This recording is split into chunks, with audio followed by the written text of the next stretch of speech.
방송에서 제공하는 부동산 정보에 대해서는 방송사에서 책임지지 않습니다. 결과에 대한 책임은 투자자 개인에게 있습니다. 전국의 시청자 여러분 안녕하십니까? 이춘모의 시간입니다. 오늘은 두 번째 시간이네요. 자, 이춘모의 재테크 재테크 시즌 3입니다. 오늘의 주제는 부동산 세금의 모든 것.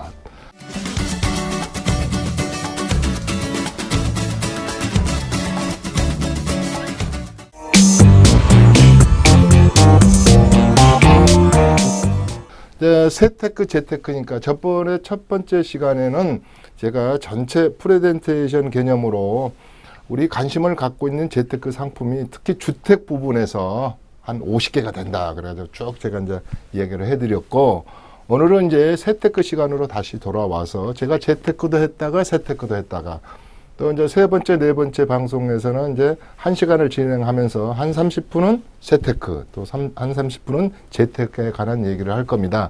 오늘은 부동산에 대한 세테크에서 프레젠테이션 시간이라고 보시면 됩니다. 그래서 오늘은 부동산 세금의 모든 거 이랬습니다. 자, 세금 제가 1년간 이런 말을 했죠. 시즌 1, 시즌 2에서 세상에서 분명한 것은 세금과 죽음이다. 이런 얘기도 했고 그랬는데, 결론은 우리가 부동산을 얼마 남았지 세금 빼고 이렇게 할 때 수익률을 결정하는 것은 세금이잖아요. 또 두 번째는 정부에서 경기를 조절하고 냉탕 온땅을 갔다 왔다 하는 것은 세금을 가지고 세금 정책을 가지고 하는 것이 아니겠습니까? 아다시피 파리 대책 이후로 꽁꽁 얼어버린 지금 부동산 시장인데, 그것이 다 중과세에 대한 세금의 정책이 이제 효력을 이제 정책이 이제 효력을 이제 발휘하고 있는 것이죠. 그래서 우리가 세금을 낼 때는 법인세도 있고 사업소득세도 있고 개인법 부가가치세도 있지만, 우리 시청자분들은 이제 세테크 재테크 시간이기 때문에 부동산 관련 세금 얘기입니다. 자, 어떻게 하면은 전략 전술로서 텍스 플래닝을 짜가지고 세금을 덜 낼 것인가. 또 어떤 것은 부동산을 이동할 때, 상속 증여할 때 또 약간은 변칙으로 증여한 것 같은데 그냥 가슴 조이죠. 자금 출처가 날아오지 않을까. 기아는 언제 물건을 판 것 같은데 제대로 신고되지 않은 것 같습니다. 이런 레터를 받을까봐 또 고민을 하시기도 합니다. 자, 세금은 이런 공인중개사나 우리 간평사에 나오는 세금 얘기를 하는 게 아니기 때문에 지방세로 나눈다, 국세로 나눈다 이런 얘기를 하는 게 아니고요. 여러분들이 지금 현실에 부딪히는 세금 얘기를 할 겁니다. 자, 세금은 이렇게 보시고 이제 얘기를 한번 나눠보죠. 지금 이제 뭘 살려고 하시는 분들 있잖아요. 자, 살려고 하시는 분들. 살까 말까, 팔까 말까. 그래서 이제 취득할까 말까. 누구 앞으로 명의를 받을까? 우리 딸하고 우리 사위 앞으로 공동 등기를 하나 해서 집을 사줄까? 취득할 때부터 고민이죠. 그래서 취득. 근데 여기 취득에는 과거에 취득해 놓은 것도 있잖아요. 이제 과거에 취득해 놓은 거. 이것은 얼마에 취득을 했는지, 다음에 이제 양도세를 계산할 때 이제 지대한 영향을 미치죠. 그 다음에 이제 지금 취득하는 거, 그 다음에 또 취득에는 취득을 해 놓은 가정에서 이미 취득을 해 놨는데 또 다른 취득이란 게 있어요. 여보, 이춘모 교수님이 그러는데 6억까지는 증여세가 10년 동안 없으니까 나도 좀 취득을 좀 하게 해줘. 그래서 공동 등기를 좀 해줘. 그 다음에 좋은 아파트가, 노또 아파트가 당첨이 됐는데, 당첨은 당신 앞으로 됐지만 이걸 같이 공동 등기를 해놓읍시다 해서 제2차 취득이 또 있을 수도 있잖아요. 2차 취득, 그죠? 다 이제 이게 왜 그러겠어요? 다 세금을 적게 낸다든가 여러 가지 이제 안정장치를 하는 거잖아요.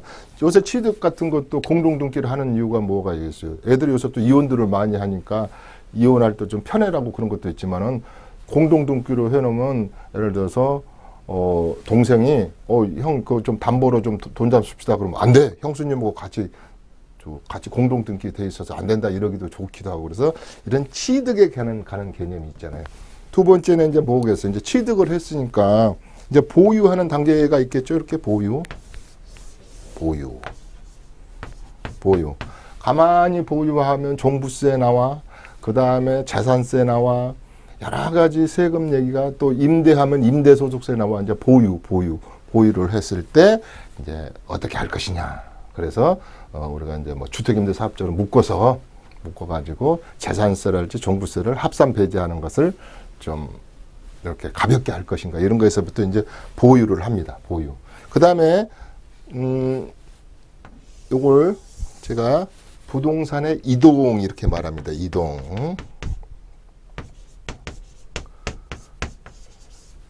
부동산이 이제 이동합니다. 우리 부동산이라는 것은 상권이 이동할 수도 있죠. 뭐 홍대 거리가, 이대 거리가, 그 다음에 뭐 어디가 장사 잘 된 뭐 어디 이런 것이 또 어떤 것은 상권이 죽고 이런 이동도 있죠. 뭐 그런데 이제 부동산이 명의가 지분이 변동을 갖는 것이죠. 그래서 그것 중에 대표적으로 이동에 가는 것이 이제 무상으로 이동하는 것이죠. 무상으로 그것이 이제 증여를 한다든지, 그 다음에 이제 상속을 받는 것이죠. 그래서 요즘은 요 상속 전쟁, 그 다음에 이제 증여, 사전 증여 이런 것 때문에 이런데 세금에 대해서 많이 관심을 갖습니다. 과거 제가 이런데 4, 5년, 7, 8년 전에 이런데 강의를 한다든가 세미나를 한다든가 제가 또 지방 출장 가서 또 세금 상담을 하다 보면 거의 양도세 개념이랄지 이런 취득세 보유 개념에 대해서 많이 했는데 지금은 상담을 하다 보면은 한 6대 4로 60%가 이런 사전 증여 또 상속에 관한 개념을 많이 물어요. 또 가업 상속이랄지 이런 거 뭐 추정 상속 뭐 여러 가지 상속 부분. 그래서 시즌 3에는 이 부분을 시즌 2에서도 꽤 많이 하려 했는데 시즌 3에서는 세테크를 할 때 이 부분을 절대적으로 많이 좀 다루고자 합니다. 이것하고 시골의 어르신들이 이제 그 나이가 연로하다 보니까 농지 같은 거랄지 이런 것들을 토지를 많이 이제 증여나 상속을 받거든요. 근데 여기에 대한 고민들이 요새 많아요. 그래서 토지 세금, 그것도 이제 증여 상속에 관한 이 부분을 주로 좀 많이 다룰 거고요. 그 다음에가 여러분들이 가장 어렵고 많이 관심을 가지고 있는 재테크 상품에 대한 세금입니다. 재테크 상품에 대한 상품. 재테크에 대한 세금 얘기가 뭘까요? 분양권을 가지고 있다. 입주권을 가지고 있다. 그러니까 애정주택이죠. 그러니까 이런 것이 어떻게 세금을 절세할 것인가. 뭐 흔히 말해서 대체주택을 샀는데 어떤 컨디션을 갖춰야 되는가. 또 승계조합원과 언조합원은 또 어떤 세금 문제가 관계가 되는가. 주거환경정비법 속에 또 그런 것도 이제 공법적 얘기도 하겠지만은 이런 세금이 주로 시즌 3에서는 많이 다루게 될 것이다. 그 다음에가 과거에는 이제 양도소득세에 관해서 많이 물었는데 그 다음에가 뭡니까? 이제 마지막으로 시집을 내 손에서 떠나는 거죠. 이제 양도하는 양도소득세가 여기 마지막에 꼬리가 되겠네요. 자, 양도하는 겁니다. 내 손에서 이제 양도를 했습니다.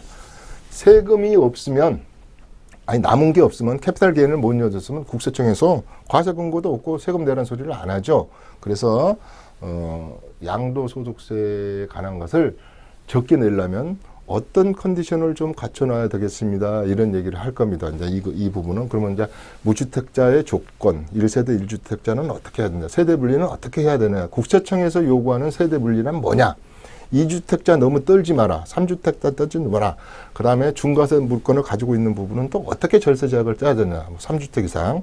그 다음에 주택임대사업자로 묶어 있는 부분들은 묶은 것이 좋으냐, 안 묶은 것이 좋으냐. 그 다음에 묶었다면 몇 개의 보따리를 주느냐. 그런 것 좀 한번 디테일하게 이제 연구를 해보는 것이죠. 그래서, 양도 부분에 대한 것도 중요하지만 제일 중요한 것은 이런 것을 절세 전략을 짜기 위해서는 미리미리, 저번 시간에 제가 그랬습니다.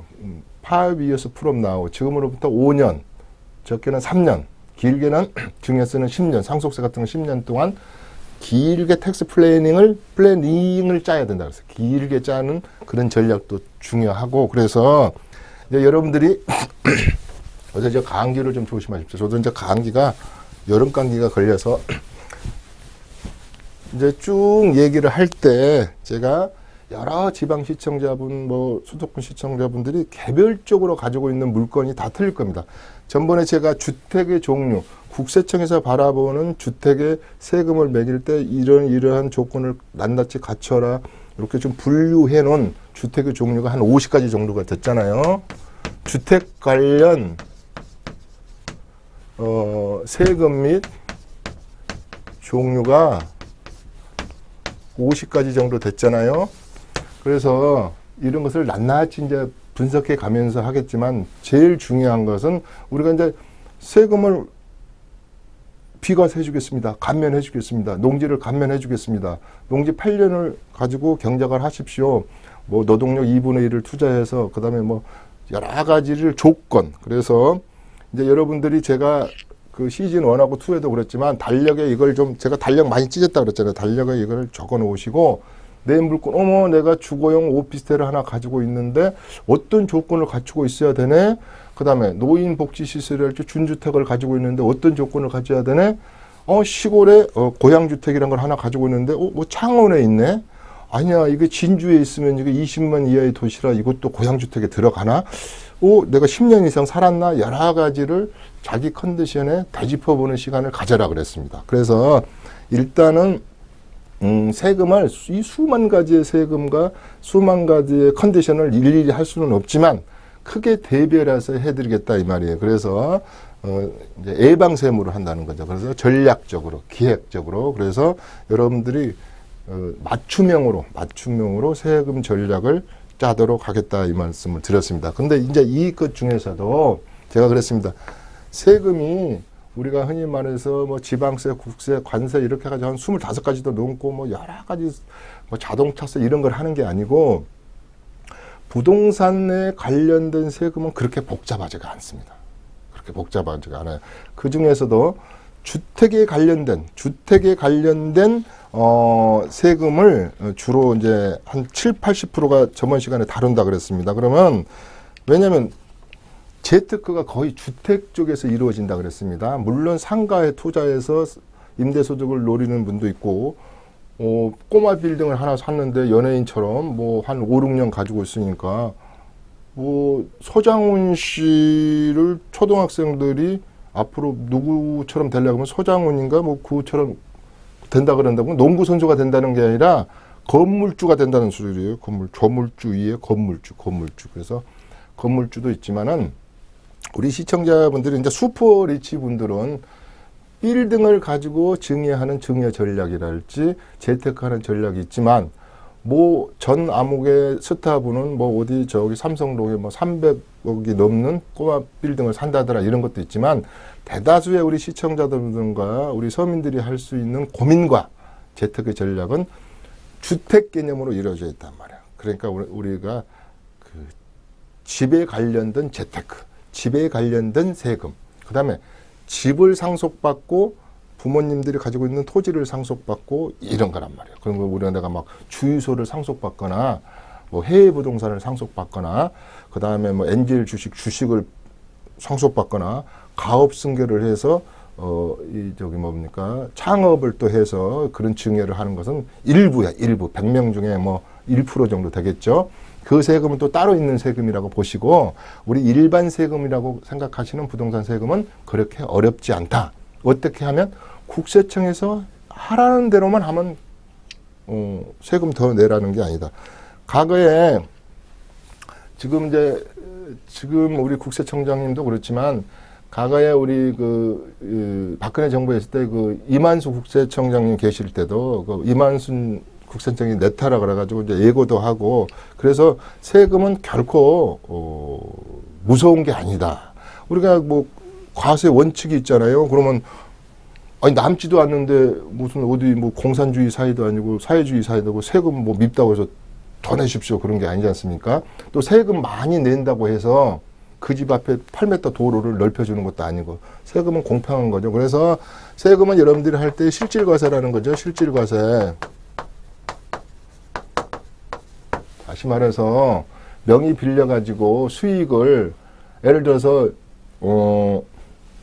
아들 명의를 빌려가지고 아파트를 하나 샀어요. 근데 월세는 엄마가 따복따복 챙겨가고 실질적으로 엄마 거예요. 그러면 양도소득세랄지 세금을 어머니한테 물리겠다, 아버지한테 물리겠다. 실질과세, 명의자한테 물리겠다 이런 거죠. 그래서 이런 실질과세 원칙, 그 다음에 뭐 신의성실의 원칙, 그 다음에 뭐 여러 가지가 있습니다만은 뭐 여러 가지가 있죠. 그 다음에 이제 제일 또 여러분들이 오늘은 이제 프리덴트 시간이니까 이런 세금도 무서워하지만 약간의 부자분들은 이제 자금 출처를 무서워하는 거죠. 자금.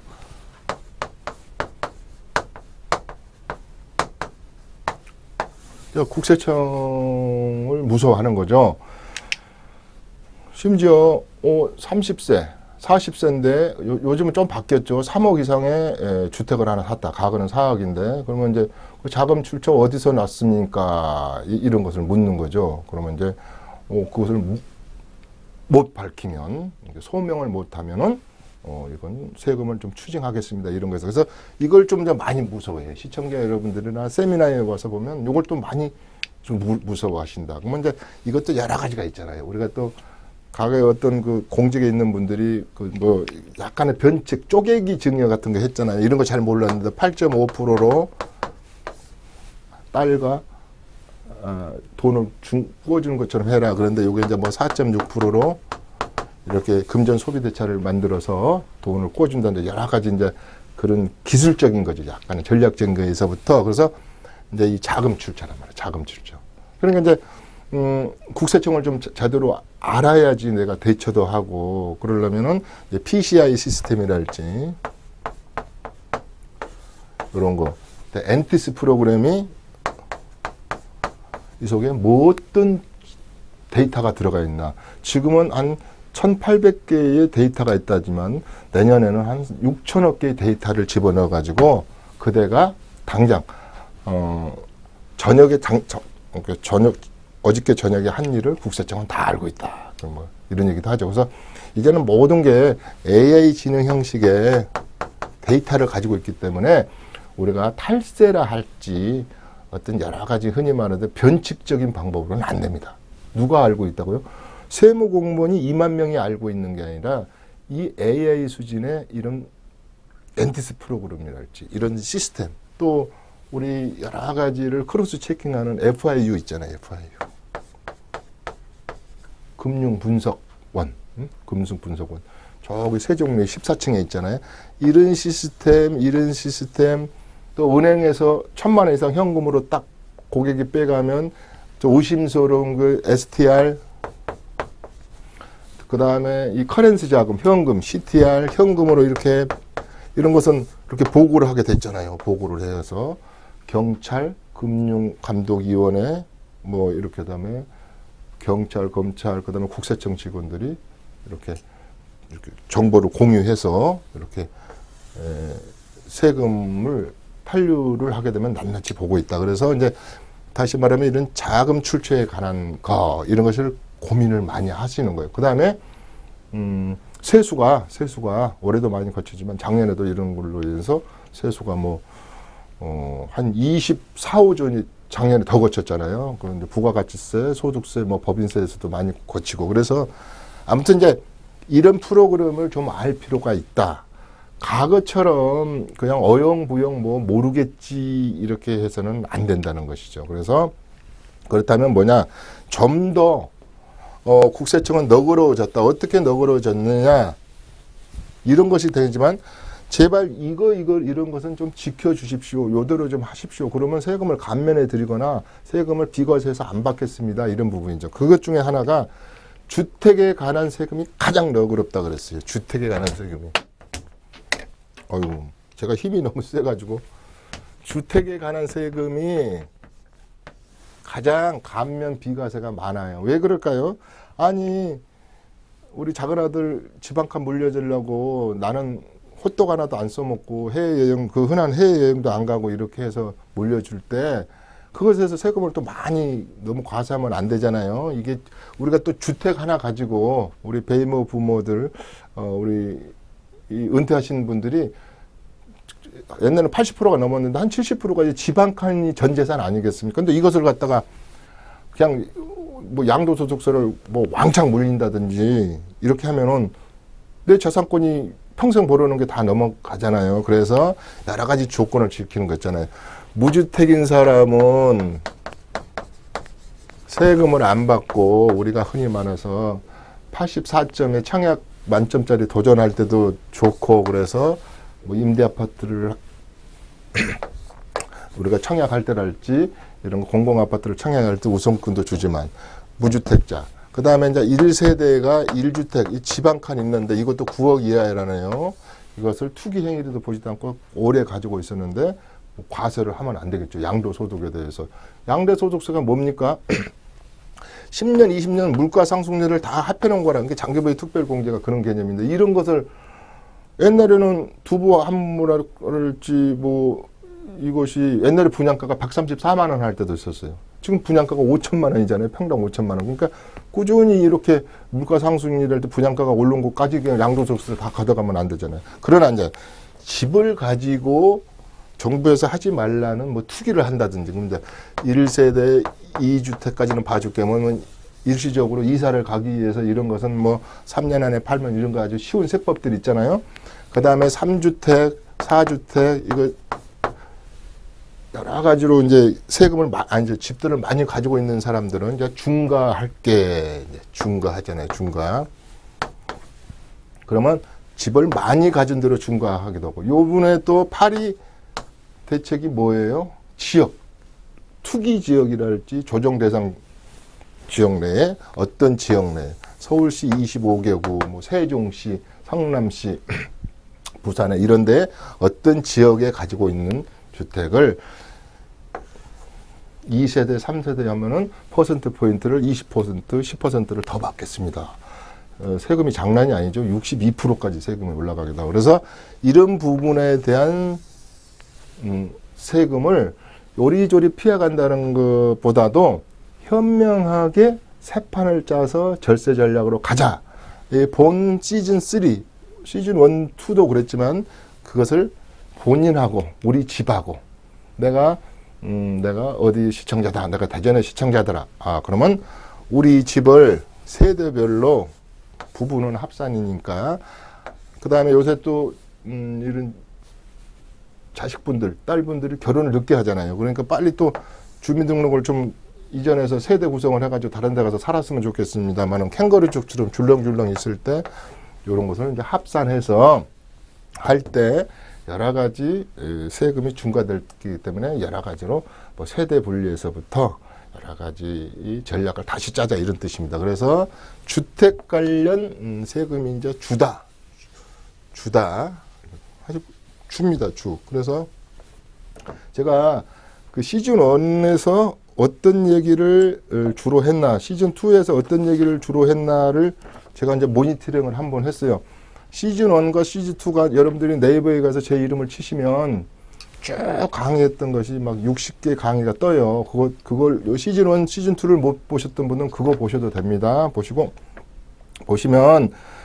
제가 이제 주로 했던 것 중에 하나가 1번이 오늘은 부동산 세금은 모든 것 종합편이니까 앞으로 시즌 3에서 주로 다룰 세금 얘기하고 시즌 1과 시즌 2에서 2년간에 걸쳐서 어떤 세금 얘기를 했는지를 이야기하는 거거든요. 그것 중에 1번이 이제 소득세랄지 부가가치세랄지 법인세랄지 이런 세금에 관한 얘기가 아니었고 앞으로 3에서도 다루는 것이 부동산과 관한 세금이라고 그랬잖아요. 부동산을 쓸 때는 이 강부자 부자를 쓰는 것은 투자할 때는 이렇게 쓰고요. 안 팔려. 내 것만 왜 안 팔리나. 나머지만 오늘 내놓으면 내일 팔린다는데. 그게 이 부동산이 애물단자 세금만 많이 나오는 이 부동산도 있어요. 사서 잘 오르는 강부다. 그래서 저는 이 부자를 잘 써요. 이 부동산에 관련된 세금 이야기란 말이에요. 이야기. 덜 내자. 알면 덜 내고 모르면 다 낸다 이 말이에요. 그래서 이 중에서도 이제 주택 관련에 관한 세금 얘기를 할 텐데 시즌 2에서 특히 부동산 거래에 관련된 세금을 많이 했어요. 거래에 관한 세금을 한 2번 정도 다뤄줬고 이 시즌 3에서도 좀 다룰 겁니다.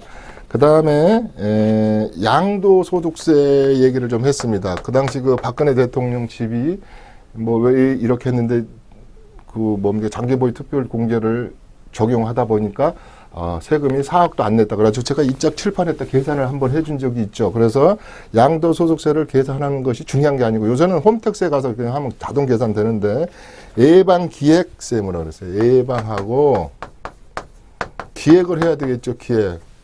플래닝을 짜야 되죠. 그 다음에 계획적인 걸 해야 되잖아요. 계획을 없으면 안 되잖아요. 요게 중요하다. 자, 요거 오늘은 제가 이제 3회, 4회부터는 이제 어떤 걸 A를 하나 들어가면서 양도세를 계산하면서 요것 때문에 이분은 많이 나왔네 이것들 하지만 오늘은 그게 아니고 부동산에 제가 그렇게 말을 많이 했어요. 부동산에 사모님 오늘 집이 안 팔렸지만 이제 집을 계약합시다 하고 갈 때 도장 가져가지 말고 그러면 사모님 사인하세요. 그러면 기부서고 가라 그랬어요. 자, 잠깐 하루 동안에 양도세를 계산해 봐야지. 이렇게 보고 나서 우리 집이 세대 분류가 잘 돼 있나? 보유 기간이 괜찮나? 공시 가격이 이렇게 맞나? 절세에 맞나? 이런 것을 한 템포 해보고 가자 이 말이에요. 그런데 도장을 딱 찍고 나와서 이제 계약서를 딱 찍고 나와서 딱 보니까 세금이 아차 많이 나올 것 같아. 그때 늦는다 이 말이에요. 이춘모 교수님한테 와도 방법이 없는 거예요. 도장 찍고 왔는데 그러면 도장 찍기 전에는 한번 훑어보는 겁니다. 여러 가지 증여에서 문제. 요것은 상속받는 게 낫겠네. 요것은 차라리 증여 처리하는 게 낫겠네. 여러 가지. 아까 세대 분류에서부터 여러 가지가 방법이 있는데 그래서 팔기 전에 양도하기 전에 분명히 예방성을 프리벤션 텍스 플래닝을 짜기 위해서는 기획하고 계획하는 것을 하루라도 가져라 말이에요. 이걸 내가 몇 번 강조했잖아요. 그것을 얘기를 많이 했단 말이에요. 그 다음에가 많이 했던 게 우리 제촌 자경 농지에 대해서 제가 얘기했어요. 이게 의외로 세미나장에서나 또 이런데 전화 상담이 많이 왔어요. 농지의 부분에 대해서. 왜냐면 지금 우리 세대의 부모님들이 연로해서 이제 농사를 못 짓다 보니까 증여도 많이 하시려고 그러고 또 돌아가시는 분이 많다 보니까 상속받아서 이것을 어떻게 하면은 세금을 좀 덜 내고 테이큰 말까 좀 내가 증여받을 수 있고 그다음에 상속세를 덜 낼까에 대한 것이 많은 얘기를 했다 이 말이에요. 그래서 사전 상속이랄지 기업 사전 상속도 내가 1시간 동안 한 것 같아요. 근데 이제 그것은 아까 말한 기업의 사전 상속이랄지 뭐 엔젤 주식 주고 이런 것은 좀 특수가 있고 또 특수 관계나 거래 이런 것은 우리 일반 시청자분들은 좀 거리가 멀어서 1% 사람들이 하는 세금 이야기이기 때문에 그건 좀 가볍게 하고 갔고 제가 따로 상속세 증여세만 가지고 수업하는 시간이 따로 있어요. 제가 또 강남의 건물주분들이 꽤 많은데 그분들만의 수업할 때는 이제 그런 얘기를 좀 많이 해서 부동산과 관련된 세금 얘기만 주로 한다 얘기를 합니다. 두 번째가 이제 부동산과 관련된 세금 중에서도 이제 다시 말해서 이 본 강좌의 세금 얘기는 법인세, 부가가치세, 사업소득세 이런 거 안 한단 말이에요. 다루지를 않고 부동산 관련된 세금을 하고 두 번째는 부동산 관련 세금 중에서도 주택과 관련된 세금을 많이 한단 말이에요. 주택과. 내 집 한 칸밖에 없는데 재개발 하나 가지고 2주택인데 우리가 이제 흔히 말해서 멸실된 주택도 주택수에 포함된다. 그 다음에 뭐 내가 월세 받으려고 도시형 생활주택 하나 사다 보니까 3주택이네. 그러다 또 오피스텔을 모르고 샀는데 또 부가가치세 환급 안 받고 그냥 주소 이전하고 월세 받다 보니까 또 다주택자네. 이런 문제를 다루는 주택과 관련된 세금 얘기를 시즌1과 시즌2에 했는데 이것을 좀 더 깊숙이 하겠다 이거예요. 왜 그러냐면 파리 대책 이후로 많이 바뀌었잖아요. 세금이. 또 내년에 또 바뀔 거고. 그래서 우왕좌왕하는 거예요. 지금 이게 굉장히 지금 이거 중과세율이잖아요. 이게 보통 세금입니까? 그래서 20%포인트, 10%포인트, 3주택부터는 조정 대상 구역 내에서 이런 것들이 많이 이게 우왕좌왕하고 많이 바뀌었기 때문에 요 얘기를 주로 많이 다룬다. 아까도 말했지만 취득 양도 이것 중에서는 특히 뭘 좀 다룰 것이냐 그러면 주택임대사업자.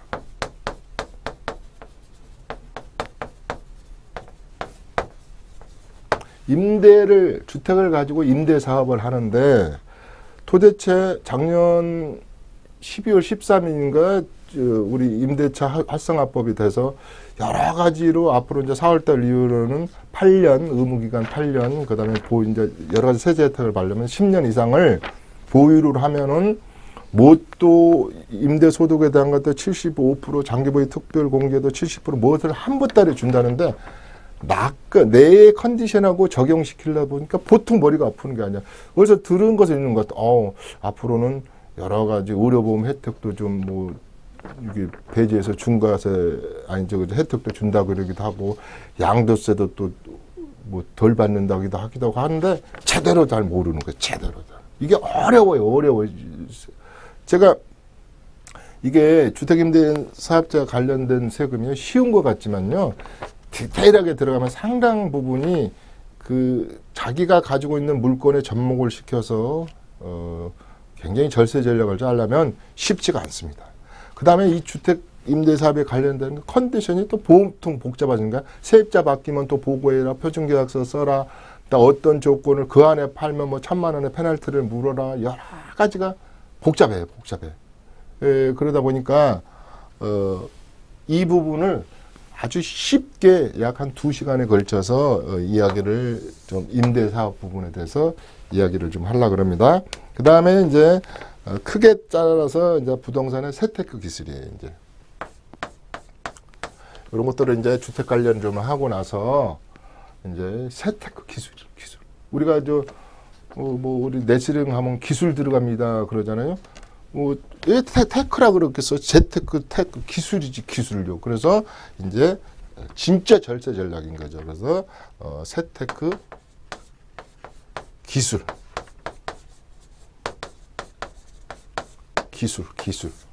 기술은 기술이 하루아침에 됩니까? 그러니까 시간을 짜가면서 자 적어도 6개월 그 다음에 1년 모든 것이 세금이 어떻게 돼 있어요? 어떤 컨디션을 지키십시오. 그러면 세법에는 이렇게 돼 있어요. 6개월 이상 보유하세요. 1년 이상 보유하세요. 그 다음에 뭐 1년 이내에 팔면 당깁니다. 그러면 50% 세금입니다. 주택은 40%입니다. 해서부터 그 다음에 2년 이상 보유하세요. 그래서 여러 가지 조건 중에 이 기술을 부리려면 조건을 좀 알아야 되지 않겠어요? 조건을. 그래서 세금은 컨디션 세금이다. 조건. 세금은 과거에 그대가 한 일을 과거를 현재의 시점에서 현재 내가 파는 거예요. 세금 내는 거예요. 6월 달에 자동차 세는 현재, 12월 달에 종부세 내는 현재, 오늘 팔아가지고 잔금이에요. 그럼 오늘 양도세는 현재에서 세금은 내일이라도 이제 미래를 내는 거 아니겠어요? 그러니까 이게 세금은 과거, 현재 컨디션, 미래, 또 미래 하면은 사후관리 제도라는 게 있어요. 미리 지금 세금을 감면받고 그걸 지키지 않으면 내가 한 1년 후에 볼 거예요. 그 조건을 갖췄나 안 갖췄나 이라고 봤을 때 세금은 과거, 현재, 미래가 같이 공존하는 세금이에요. 그렇기 때문에 시공을 초월한다고 봐야 돼요. 그러니까 살 때부터도 중요하고 관리하는 것도 중요하고 도장 찍기 전에도 중요하고 팔고 나서도 사후관리 잘해야 되는 거예요. 그러니까 이게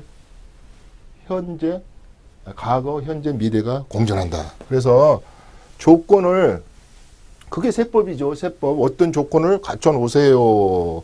그러면 조건을 오늘 판다든가 오늘 증여한다든가 아니 내가 데드텍스라 그러는데 오늘 내가 사망했는데 저 천당에 가가지고 야 나 상속을 이렇게 해라 이렇게 합니까? 우리가 트러스트 베이비라고 그러죠. 금수저. 그러니까 이런 신탁 관계랄지 미리 내가 참 오늘 뭐 죽음 얘기는 아니지만 상속 분쟁이 안 일어나기 위해서 가족 간의 상속 전쟁이 안 일어나기 위해서는 내가 벌써 후견인을 뭐 선임한다든지 상속 재산 분할을 좀 잘 해놓는다든지 증여를 미리미리 해놓는다든지 이런 걸 잘해야 되잖아요. 그래서 일단은 내 개인별로 조건을 따져가면서 내가 가지고 있는 부동산 리스트를 딱 정리해가지고 표를 만들어놨어. 표를 딱 만들어서 조건을 지켜가는 거예요.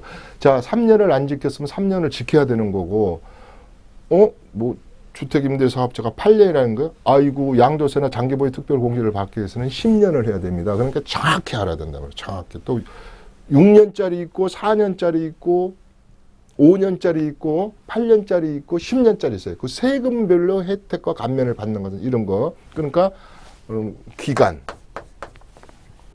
금액,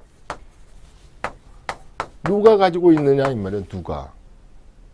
만약에 고급 주택가, 고급 전세를 10억 이상 전세를 저 직업도 없는 저 백수, 캥거루죽, 인컴 소득이 없는 아들이 가지고 있다. 그러면 국세청에서는 소득이 없는데 그 돈 어디서 나서 샀습니까? 하고 당장 묻는 거죠. 여러 가지. 그래서 누가 가지고 있는 거. 그 다음에 세금은 아까 어디에 가지고 있는 것도 중요하잖아요. 어디에.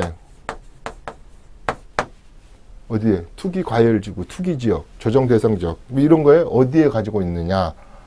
서울시 중에서도 25개 중에서도 11개 투기지역에 가지고 있느냐. 어디에 가지고 있느냐. 누가 가지고 있느냐. 굳이 말한다면 언제 샀느냐, 언제 파느냐, 보유기간, 장특세, 장기보유 특별공제에 관한 거. 장기보유 특별공제에 관한 것도 많이 바뀌죠. 많이 바뀌기도 하고 세법이 많이 바뀝니다.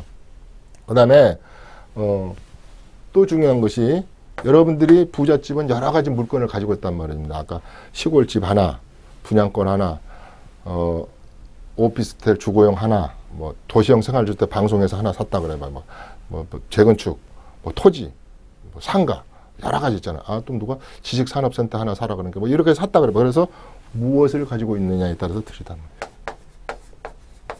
무엇을 가지고 있느냐. 이런 것들을 종합적으로 다뤄요. 그래서 이 부분에 관한 것이 여러분들, 시청자 여러분들에게 전부 다 맞춤식으로는 할 수 없지만 이걸 쭉 듣고 있으면 아, 그렇구나 그래요. 그래서 제가 시즌 1과 시즌 2를 이렇게 자세히 이렇게 세금을 다루는 방송이 없습니다. 있을 수도 없어요. 왜냐하면 저는 31년 동안에 부동산에 관한 것, 부동산의 세금에 관한 것만 했어요. 그렇기 때문에 이렇게 연결 지어서 이렇게 좀 방송에 나와서 이렇게 1시간씩 그것도 60회를 시즌 1, 시즌 2를 120회 했습니다. 이번에 60회면 180회를 할 수가 없어요. 그러면 180회를 들으라는 것이 아니고요. 여러분들이 좀 이렇게 시간이 어떻게 맨날 연속곡 다니고 이렇게 지겨워서 듣겠습니까? 그러면 필요한 부분들을 좀 반복해서 들을 수도 있고 또 그게 빈약하면 이렇게 강의 들으러 오시면 되고 또 이렇게 또 물어보시면 됩니다. 그래서 아까 제가 양도소득세, 그 다음에 보유하는 거, 재산세, 종부세 이런 것은 그냥 우리가 고지에서 발부로 나오니까 그건 뭐 세금이라고도 할 것도 없어요. 그러나 특히 부동산의 이동에 관한 세금, 부동산의 이동에 관한 세금은 대표적인 게 내 품 안에 있던 부동산이 떠나는 것이 대표적인 게 양도소득세 적게 내면 좋겠죠. 부동산 양도소득세를 어떤 컨디션을 갖춰놓으면 적게 낸다. 이게요. 특히 이런 거 있죠. 오피스텔, 주거용 오피스텔 하나 가지고 있다가 지금 오피스텔 상태에서 분양권 상태에서 양도할까? 아니야. 내가 또 등기를 쳐가지고 1년 이내에 단기 이 매매를 했을 때 세금을 더 내나 이런 거에서부터 이 양도소득세에 관한 이동이죠. 이동. 부동산이 이동했을 때 세금이 많이 나오는 것이죠. 이제 이제 캐피탈 게인을 많이 얻었을 때. 그러니까 이 부동산은 제일 세금이 중요한 게 어디로 이동했을 때 이동. 부동산이 어디를 이사 간다는 게 아니라 명의가 바뀌는 거예요. 두 번째, 무상으로 받은 것 중에 이게 특히 이제 이게 증여아니에요. 증여. 사전에 증여하는 거예요. 죽기 전에 증여한다는 뜻이 아니에요. 사전에 일 벌어지기 전에 증여하는 것도 있고 쉬운 말로 말해서 사후에 증여하는 것은 상속이에요. 상속. 사후 증여는 상속에 남아는 거죠. 이게 내 죽어버린 다음에 하는 거는 이건 상속. 이거 무상으로 받는 사람이 이게 금수저 아닙니까? 금수저. 요분들은 아니 상속자 증여세는 세율도 같고 누진 공제도 갔잖아요. 30억이 넘으면 50%를 세금을 내야 된다. 이 말이에요. 50% 이상을. 그러려면 미리미리 하는 부분. 이 부분에 대한 세금은 했지만은 세미나도 좀 줄고 공부도 좀 하셔야 되고 개인별로 다 틀려요. 왜 개인별로 틀리냐?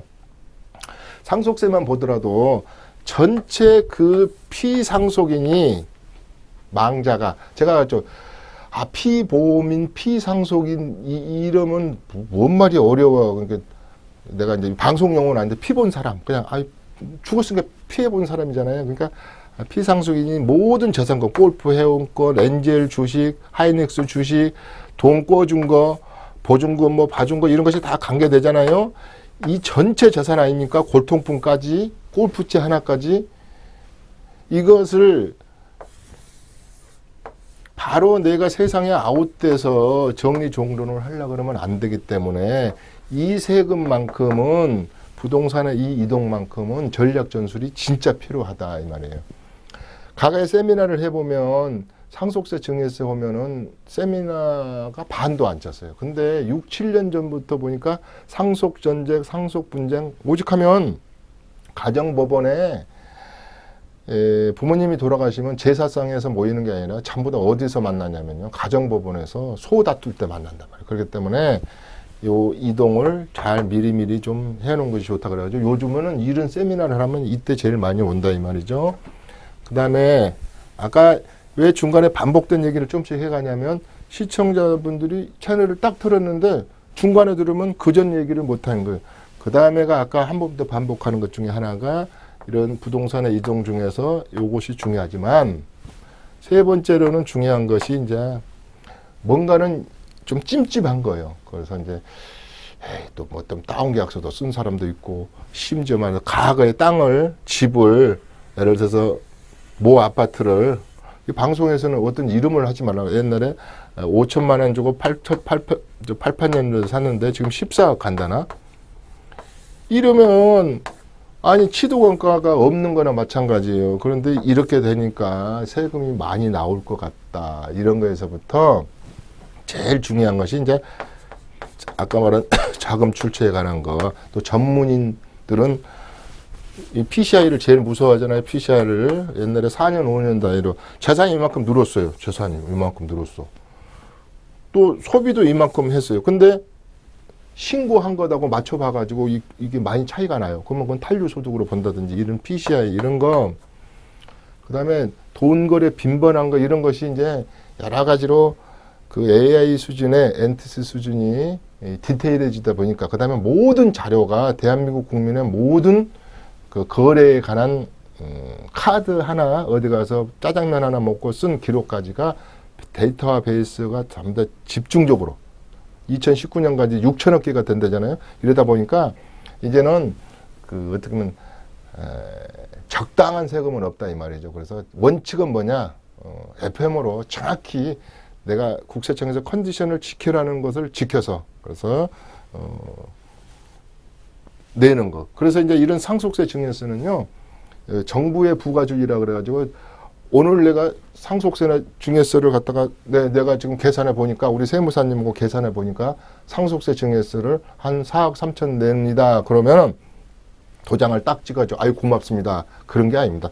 책상에 놓고 가시고 우리 저 세무 공무원들이 다 분석한 다음에 예 우리가 합당하다고 생각하면은 인정하겠습니다 이겁니다. 그렇기 때문에 우리 양도소득세나 취득세는 그냥 고지서 발부해 가지고 이거 그러면 내면 되지 않습니까?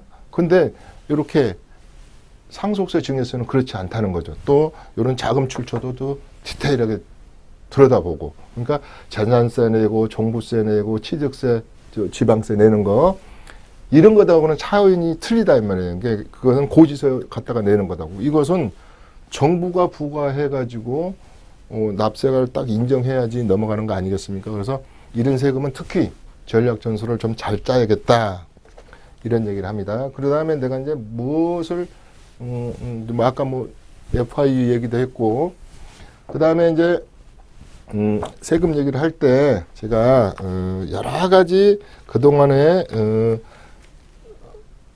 정확히 지금 방송 진행만 제가 한 11년 정도 되니까 그 당시 무엇이든 물어보세요. 그 다음에 세미나장에서 그 다음에 이런 시청자분들이 도대체 세금을 뭘 그렇게 어려운 것을 물어보냐 이런 것을 제가 통계를 낸 게 좀 있어요. 그래서 이제 제가 이런 말을 하잖아요. 어떤 분들이 이제 세미나 끝나고 이제 세금 좀 물어봅니다. 그러면 거의 10개의 부류 안에 있어요. 10개 부류 안에. 그래서 그 얘기를 좀 제가 해드리고 가겠습니다.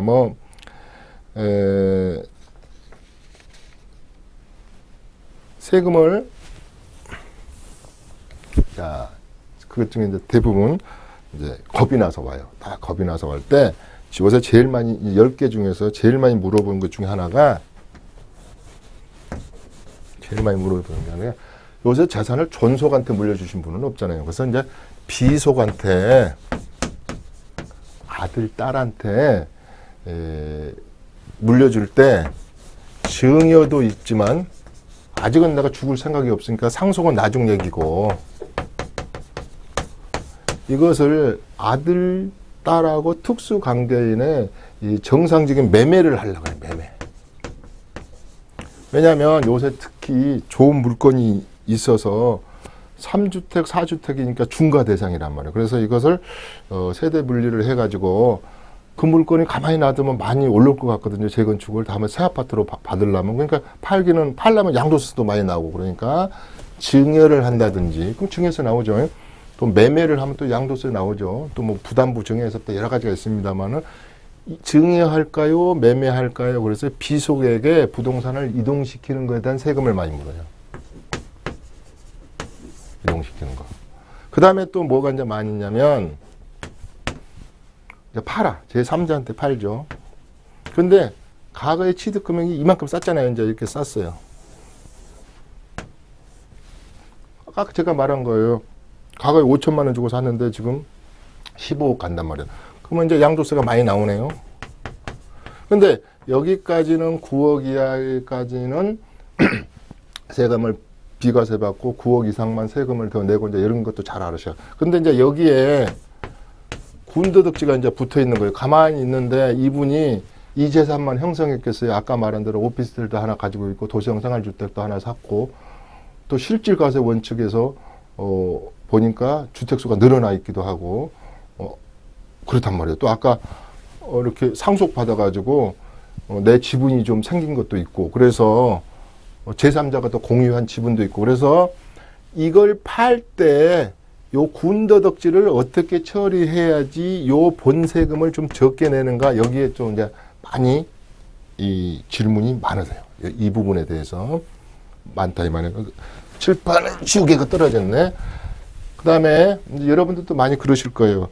그 다음에가 많이 묻는 게 중에 하나가 이완의 다주택자니까 이것을 이 주택임대사업자로 묶는 방법.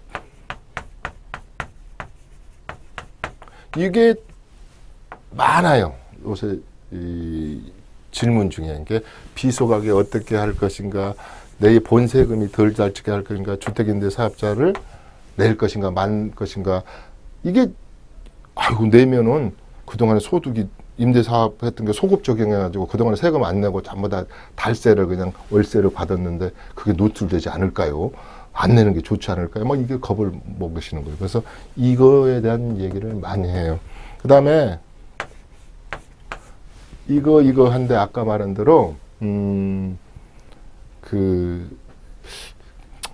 이거 방송 용어는 아닌데 어떻게 음성으로 벌었든 뭐 됐든 간에 좀 이렇게 딱 국세청 하면은 뭔 생각이 떠오르냐면 자금 출처를 생각하시나 봐. 자금 출처를 그냥 이게 그렇게 무서운 건 아닌데 여러 가지 우리가 하냐면은 자금 출처의 배제 기준도 있고 뭐 그렇지만은 왜 그러냐면 이 얘기는 왜 그러냐면요. 우리가 이 지금 뭡니까? 파리 대책 이후로 3억 이상의 주택을 구입할 때는 자금 조달 계획서를 행정부에 내야 되잖아요. 그러다 보니까 이게 떨어 이게 사실은요. 이것 때문에 부동산 시장이 좀 냉각된 면도 있어요. 그러니까 이제 이런 거 전번에 4월 1일 이전에는 40대의 세대주가 4억까지 주택을 사는 거에 대해서는 no problem, 뭐 자금 출처를 배제하겠다. 그런데 이건 또 여기 또 3억에 또 기준으로 맞췄거든요. 이러다 보니까 이 부분에 대한 걱정을 많이 하시는 것 같아요. 그래서 이제 여기 뭐 더 있지만 시간이 없어서 많은 것이 시청자 여러분들이 이 고민하는 그 부동산 세금이 많지가 않다. 그러니까 아까 말해서 제가 이제 다음 시간에 또 5개 정도 하지만 한 10개 정도 되거든요. 그래서 이제 3, 4회 가서 5회까지는 다음 시간에는 뭘 할 거냐면 부동산의 공법에 대한 거, 농지법. 농지법을 좀 알아야지 세금을 갖다가 어떻게 한다든지 세법, 주택법, 단독 하나 고르려면요. 건축법 모르고 단독 고르는 사람은요. 그 봉사가 코끼리 눈 뭐 만지는 거라나 이런 거예요. 그래서 제가 공법적인 것을 좀 할 거예요. 그래서 제가 민법이나 이런 건 안 하겠지만 주택법, 건축법 이런 것들을 세금에 관계되고 꼭 필요한 것들은 제가 시즌 3 시간이 좀 남아있기 때문에 제가 해드릴 것이다. 그 다음에 또 사회에 가가지고는 이제 과연 대한민국의 재테크는 앞으로 가능한가, 내가 먹을 만한 파이가 또 남아있는가 이런 거에서부터 얘기를 할 겁니다. 그 다음에 5회는 제가 제일 강조하는 대한민국 부동산의 새 반짝입니다. 대한민국 부동산은 오늘의 현 시점은 6.13 선거가 끝난 현 시점에서는 대한민국은 변곡점 위에 서 있는 진짜 어디로 튈지 모르는 변곡점, 진짜 변곡점 위에 서 있는 부동산의 대한민국 부동산 시장의 현실입니다. 그래서 이 문제도 짚어갈 겁니다. 어떤 걸 버려야 되고 어떤 건 더 써야 되고 어떤 것은 증여해야 되고 어떤 건 내 죽을 때 상속해서 물려줘야 되고 이런 얘기를 할 겁니다. 자, 오늘은 2번째 시간이었고요. 이제 또 다음 시간에는 우리 부동산의 공법에 관한 얘기를 하도록 하겠습니다. 이춘모의 세테크 재테크 이춘모의 시간이었습니다. 시청자 여러분 감사합니다. 다음 시간에 다시 찾아뵙도록 하겠습니다. 감사합니다.